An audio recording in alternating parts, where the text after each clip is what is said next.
Now, Roma Wines, R-O-M-A, made in California for enjoyment throughout the world. Roma Wines present Suspense. Tonight, Roma Wines bring you Mr. Vincent Price as star of The Name of the Beast, a suspense play produced, edited, and directed for Roma Wines by William Spear. Suspense, radio's outstanding theater of thrills, is presented for your enjoyment by Roma Wines. That's R-O-M-A, Roma Wines. Those excellent California wines that can add so much pleasantness to the way you live, to your happiness and entertaining guests, to your enjoyment of everyday meals. Yes, right now a glassful would be very pleasant, as Roma Wines bring you Vincent Price in a remarkable tale of Suspense. News and views in the world of art. Yesterday at the Deauville Galleries, a record-breaking crowd attended one of the most sensational exhibitions of recent years. Masterpiece of the show is a portrait by James Dorrance titled The Name of the Beast. It's a savagely candid work, a face from which violence has shattered the last vestige of humanity. The tragic circumstances of the artist's death are too well known to review here. But at the same time, one cannot help speculating upon the essential mystery surrounding this remarkable canvas. What is the name of the beast?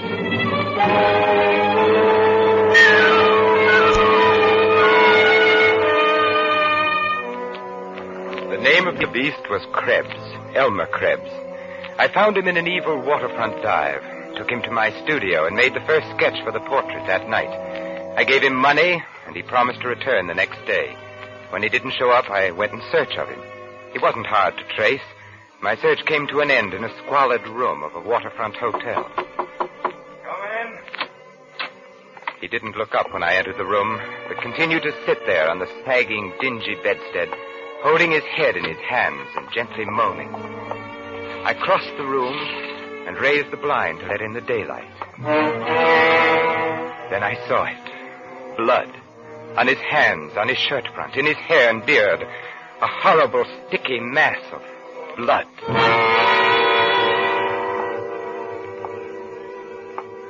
You didn't show up for our appointment today.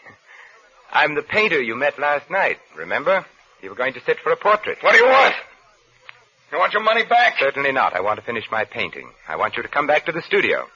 You must be crazy. Look here, it's very important for me to finish that painting. I'll make it worth your while. Money? I don't need money. Not anymore. Maybe I can help you in some other way. You're in some kind of trouble, that's obvious. What business is that of yours? You'd better wake up and pull yourself together. We'll have to get rid of those clothes some way or other. And, well, I'll think of some way. What happened? I told you it's none of your business. Why don't you leave me alone? I'm sick. All that blood. The first thing we must do is clean up this mess here. And get those clothes off. And the shoes, too. I'll make a parcel out of them and dump them in the river after dark. You'd better shave off that beard, too. They'll be looking for a man with a beard, you know. Who will? Why, the police, of course. What makes you so sure of that? I know more about you than you think I do. You're bluffing. Maybe, maybe not. But you're in no position to take chances. For all you know, I might be a witness. I might have seen you kill... Shut up! Temper. I told you I'm sick. I'm liable to do anything. It wouldn't be smart for you to do anything to me, Elmer. I'm your only hope. You know that, don't you? You lost your head. You were clumsy. To get away with murder, you need a clear head. Look at the mistakes you've made already. Blood all over you. As good as a rope around your neck. Where did you hide the loot? So that's what you're after. Then it was robbery. Somewhere close by, too.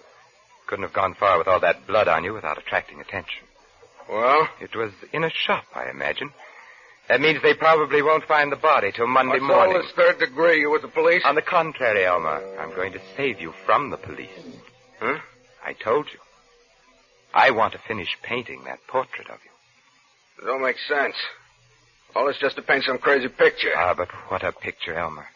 I've waited 20 years to paint this picture. Everything I've ever painted has been merely the preparation for this. I've worked alone, never exhibited a single canvas. Do you know what it is to work alone? Yeah, I know. Nobody knows your name, but one day, quite suddenly, a masterpiece explodes in the face of a jaded world. Like your murder, Elmer. After a life of petty crime, at last an act of yours really means something. Newspapers will headline it. The whole world will be clamoring to know your name. Exciting, isn't it? Exciting? Well, that's the way I feel about this portrait. I must finish the job. How do I know you won't take those clothes to the cops instead of dumping them? I'm taking a terrible chance walking out of here with a bundle of blood-stained clothes as it is. They'd fit me about as well as they fit you. Okay, that's fair enough. By the way, where did it happen? The hot shop. Number 23, next to the alley. Was it The necessary? old man came in and started firing a revolver right off. I don't pack no rod. There's nothing else to do. I grabbed the fire axe off the wall. Oh, my. And I suppose the police have your fingerprints on file? Yeah, I've done time once. What did you do with the axe? Just dropped it there. I was sick, all that blood. I suppose you left nice red fingerprints all over the place. I didn't touch nothing. Maybe the windowsill going out. That's the first place they'll look. And you're obviously in no condition to go back What are there you now. trying to do? Buy yourself a nice murder rap? My dear fellow, any intelligent man can get away with murder if he keeps his wits about him. You ought to be very grateful to me, Elmer. I'm going to take your clumsy crime and make it into a work of art.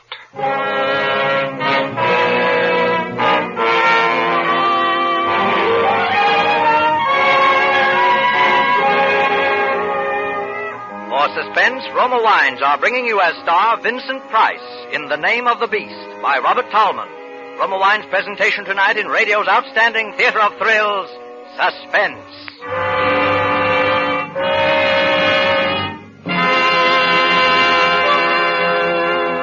Between the acts of Suspense, this is Truman Bradley for Roma Wines.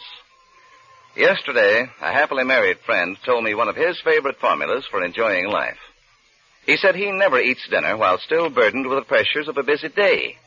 Instead, he sits down for a few minutes, takes it easy, chats with his wife, and enjoys with her a glass or two of Roma California sherry, the perfect first call to dinner.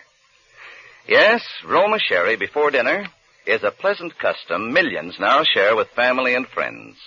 For Roma sherry is a glorious golden amber wine, soft and mellow on the tongue, so inviting with its pleasing nut-like taste. Roma sherry makes mealtime more welcome, helps you anticipate the good food to come. And when friends drop in, there's no more gracious greeting than a glass of Roma sherry. Tomorrow night, before dinner, share Roma sherry with your family. It costs no more to serve Roma, America's favorite wine. So insist on Roma, R-O-M-A, Roma Wines. Remember, more Americans enjoy Roma than any other wine. And now Roma Wines bring back to our Hollywood soundstage Vincent Price as James Dorrance with Elliot Lewis as Krebs in The Name of the Beast, a tale well calculated to keep you in suspense.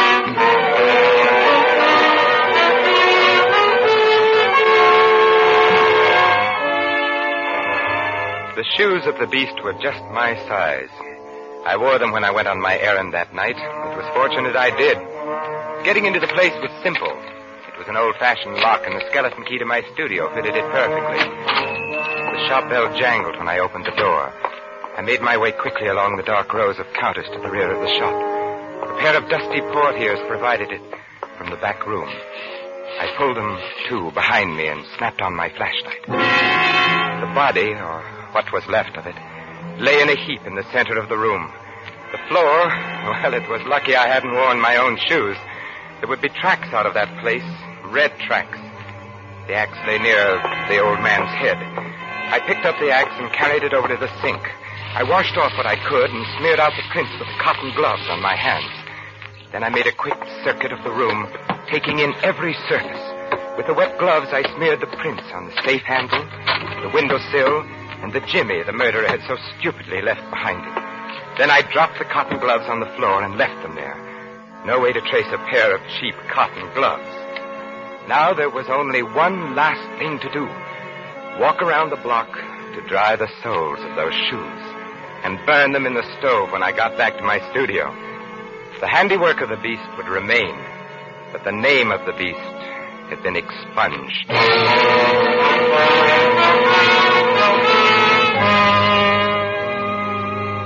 didn't burn the shoes, nor did I throw that bundle of clothing into the river as I had first planned to do that night.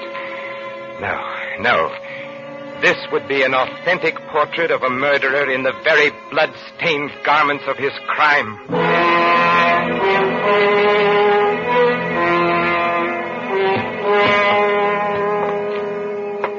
That will be all for today, Elmer.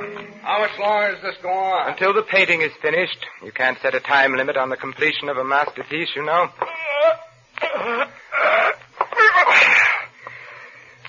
Don't look much like me. You've forgotten. I made the first sketch before you shaved off your beard. I don't like this picture. Did you have to paint in all that blood? My dear fellow, no one in the world would ever recognize you as the man with the beard in this I don't painting. like this picture. I don't like staying here. Look, what about that stuff? When can I start cashing in on it? I should have thought I was paying you enough to live on. Suppose I want to get married. Well, What? Oh, good Lord, man. You mustn't even consider it. In the first place, I can't afford to support another person. Who's asking you to support anybody? I got that stuff, haven't I? Well, I'm going to cash it in, that's all. Listen to me, Elmer. If you try to unload as much as one piece of that loot, the police will be on your tail so fast. Oh, no, my friend. That stuff has got to stay where it is for some time to come. You just say that, so I'll have to depend on you. So you can paint that lousy picture. Maybe. Oh, by the way, Elmer, I've never said anything about it before, but you never told me exactly what you did do with the loot. The suitcase, I told you. Yes, I know, in a locker at Grand Central, but where's the ticket? That's one secret I'm keeping. Oh, well, all right.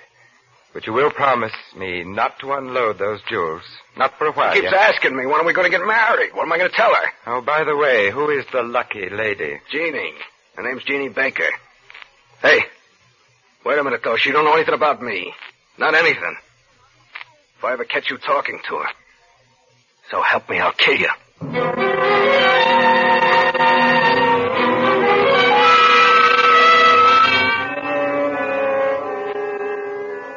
You're a friend of Elmer's? Well, not a friend exactly. I'm afraid this will be rather a shock to you. You're very close to Mr. Krebs. Well, we're engaged to be married. What is it? Is he in some kind of trouble? Are you a detective? Well, not exactly. You see, I represent the insurance company. What insurance company? State indemnity. Our policyholder doesn't want to prosecute, but at the same time... Prosecute? Well, after all, the jewels were of considerable value. What jewels? Why, the jewels in the suitcase, in the locker at Grand Central. He did leave the ticket with you, didn't he? Oh, well, yes, but I mean, he didn't tell me that... Well, he did say it was valuable and he didn't want to risk losing the ticket, but... How did you know about it? My dear Miss Baker, we insurance investigators have ways of finding out these things. Now then, if you're a sensible young woman... And I can see that you're not only a sensible young woman, but a very beautiful one as well. Mr. Dorrance, what has he done? Well, I don't think he regarded it as a theft exactly. More of a loan in all probability. After all, his aunt was a very old lady and... You mean he stole this jewelry from his aunt? Well, I wanted to spare you those exact words if I could. Actually, the lady would prefer not to prosecute. But of course, if we can secure the return of the property in no other way... I suppose I'd be arrested, too, as an accessory or something. I must say it was rather thoughtless of him to have involved you in this manner. How do I know you're what you say you are? I have credentials, of course. But I would rather take care of this unofficially, especially since this little talk with you. You're much too fine a person to be involved in a sordid affair like this. I don't even know that suitcase has any jewels in it. Then supposing we go there together and get it, Jeannie?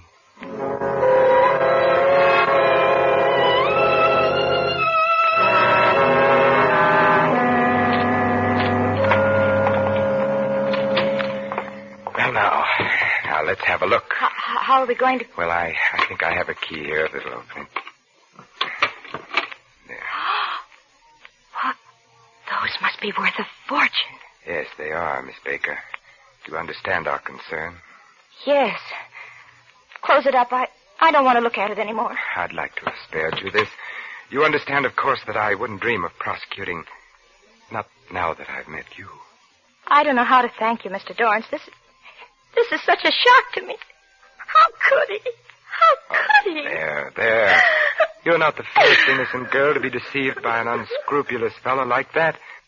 How did you happen to become involved with him in the first place? Oh, I was lonely. I have no friends here, and he came into the cafe where I wait tables. Oh, there now. You won't let anything happen to me. I promise you, I'll do anything to keep you from knowing another moment's unhappiness.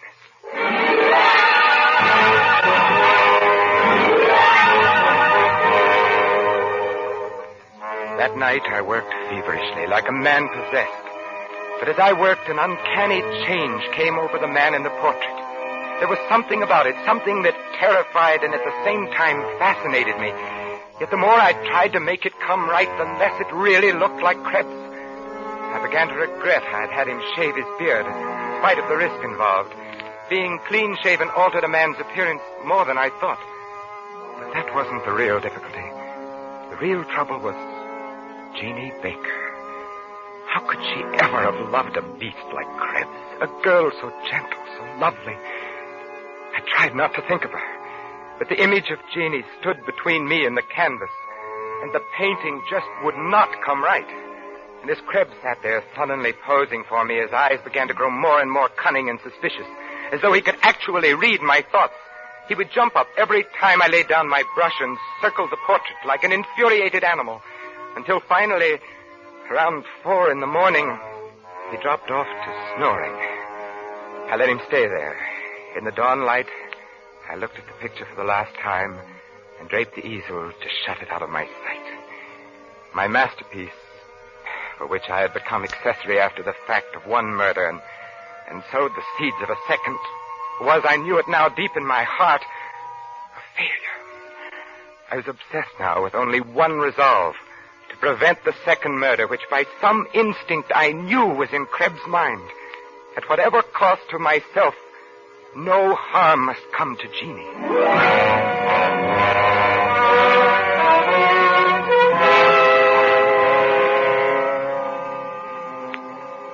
Mr. Dorrance, I've been told that artists are full of romantic notions, and the Bureau has dealt with a number of them in this neighborhood, as you can well imagine. But I must say that of all the pipe dreams that have been brought to me, yours is the most fantastic. Oh, but listen, Inspector, you've got to believe me. That girl's life is in danger. Yeah, we're checking on that. Now, let's check on a few other things, Mr. Dorrance. You say that on the night of the 12th, you met this man Krebs at a place called Louis. Yes, sir. And afterwards, you went with him to your studio and made a sketch of him for a portrait. All right, so far so good. He promised to return the following day and sit again for the painting. Well, he failed to show up, so you sought him out at his hotel. Now the story really becomes incredible. He tells you he's committed a ghastly murder. He's covered in blood. You offer to help him get away with the murder in order to finish the portrait. Oh, now really, Mr. Dorrance. You painters need publicity as bad as all that. But, Inspector, I tell you, I have all the evidence. Where? At my studio. Where's this man Krebs? Except for the portrait you say you painted of him, I can't find a shred of evidence that he exists. Now, just a minute. Yes, Sergeant. They've picked up the girl. Good. Send her in. Oh, she'll tell you. She'll tell you who Krebs is. Oh, come in, Miss Baker. We won't detain you long. Miss Baker, do you know this man? I say, do you know this man? It's all right, my dear. Speak up. Yes. His name is Elmer Krebs. A few minutes later, they let me go, dismissing me as a harmless crackpot. Jeannie walked out of the station with me, clinging to my arm with solicitude, as one might act towards a beloved and mentally ill relative. Why did you do it? Elmer came to my apartment last night. He told me the whole story. But then why? He was boasting about how he's pinned the crime on you. Don't you see? Everything you've done to save him has incriminated you. The blood-stained clothes, even the loot. Oh, I'm tired. I don't know. Listen to me. He'll always be a threat to us, to our happiness. He's safe. The police don't even know he exists. They don't even know what he looks like. There's still the portrait. It's not a masterpiece, but they can identify him from it. I see. Darling, you didn't mind my rechristening you? You once loved a man named Krebs. And I still love a man named Krebs. Then it's all right. For that, I'd do anything. Put this in your overcoat pocket. It'll keep you safe, darling. What? Oh, no, It'll keep you safe, darling.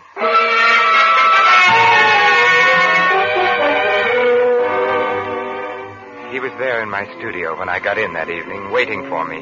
I had more or less expected it. I hadn't expected to find him in such a cheerful frame of mind. He had pulled the drape off of the painting and was walking round it, viewing it from every angle. Hi, Dorrance. How did you get in here? Through the door. No more window jobs for me, Dorrance. A picture.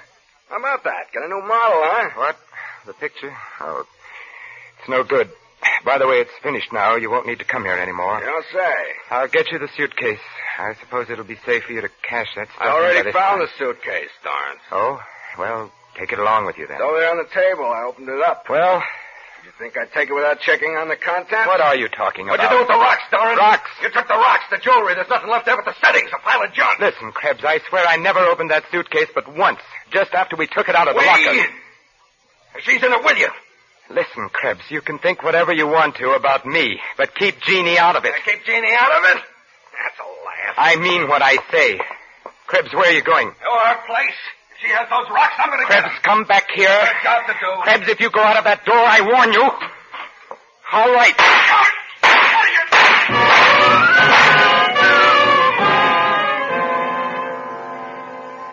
I dragged his body inside the door and left it there. Then I dropped the revolver Jeannie had given me back in my overcoat pocket and left my studio. For the last time, as I closed the door on the room, it seemed that the face in the portrait was grinning at me in hideous mockery. I meant to go straight to the police and give myself up, but I must have known in my heart that I wouldn't.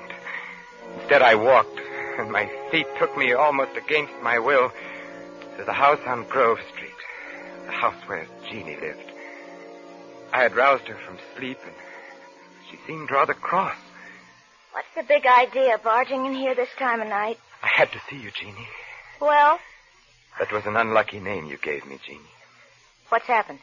I shot him. You gave me a murderer's name, and now I am a murderer. So you really did it. I wondered if you'd have the guts. Jeannie! Oh, Jeannie. What do you want me to do, put on black and cry myself to death? You loved him once. Who said so? You were going to marry him. Maybe. I thought he was smart once. I said I'd marry him if he pulled a really big job. I might have kept my word, but he bungled it. What's worse, he involved me. When I found out he planted that stuff on me. You knew. You knew all the time. Oh, so what? So what? You'll get your cut. Oh, Krebs was right. You did take those stones. And I killed a man for you, to save you. What did you do with the gun? It's in my overcoat pocket. I was going to the police. Oh, you sap. Why didn't you leave the gun there? Make it look like suicide. Was, in a way, wasn't it, Jeannie? I'm Krebs now. Dorrance is dead. You planned it very nicely. Oh, stop. Stop trying to be deep. Doesn't matter what your name is. Either way, you've messed it up. Anybody have a key to your place? No. And we still have time. Time for what? The body. Any intelligent person can get away with murder if he keeps his wits about him. You told Elmer that. Yes, I told Elmer that. You're scared to go back there, aren't you? Do you want me to do it for you? No, I'll do it. I must do it. Here. Mustn't forget your overcoat. No, I mustn't forget my overcoat. It'll keep me safe. Goodbye, Jeannie.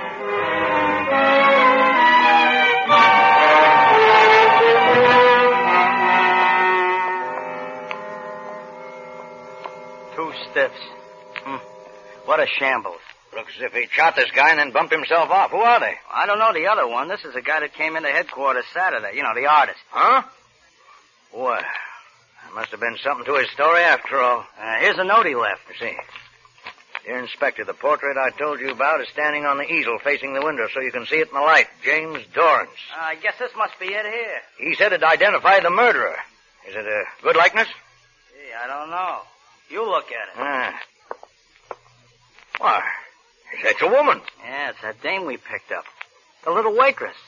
Hey, but look, it's got men's clothes on. Bloody. And the way he's made the face all twisted and ugly. She was a good-looking kid. Yeah, she was. He must have been cracked. I guess he must have been. A thing like that makes you wonder, don't it? Yeah, a thing like that makes you wonder.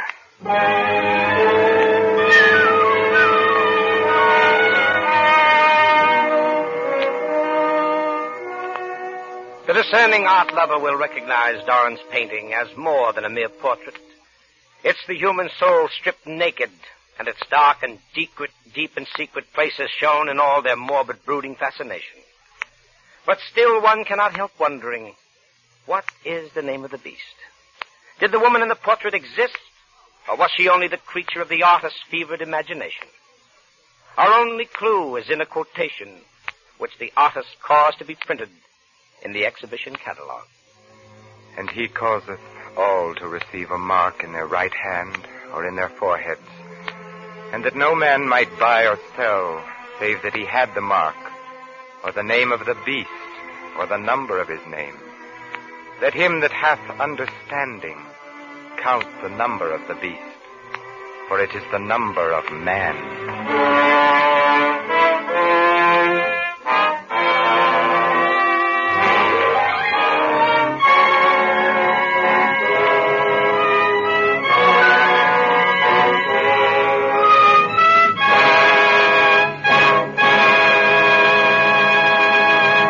Suspense. Presented by Roma Wines, R-O-M-A, made in California for enjoyment throughout the world.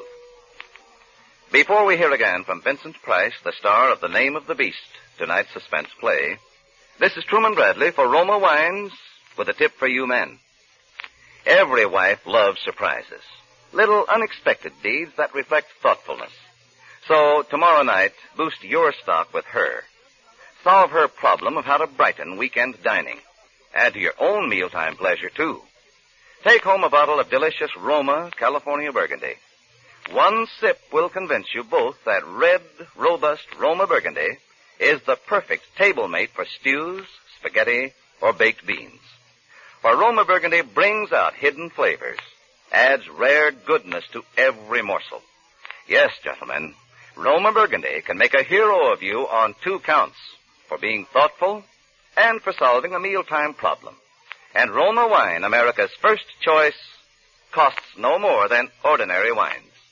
Remember, for greater dining pleasure tomorrow, take home Roma Burgundy. Insist on Roma, R-O-M-A, Roma Wine, made in California for enjoyment throughout the world. This is Vincent Price. Next Thursday, our friend Keenan Wynn will be your star on Suspense. In what sounds like a very exciting play, which all takes place on a bus making a return trip from the State Insane Asylum. I know you won't want to miss it next Thursday. And now, let me add my voice on behalf of a very great and wonderful cause. The pennies, the dimes, and the dollars that you give when you buy Easter seals give crippled children their chance for happy living. Help a crippled child to walk again. Buy your share of Easter seals tomorrow. Thank you. Vincent Price appeared through courtesy of 20th Century Fox and will soon be seen in their production Dragonwick. Next Thursday, same time, Roma Wines will bring you Keenan Wynn as star of Suspense, radio's outstanding theater of thrills. Produced by William Spear for the Roma Wine Company of Fresno, California. This is CBS, the Columbia Broadcasting System.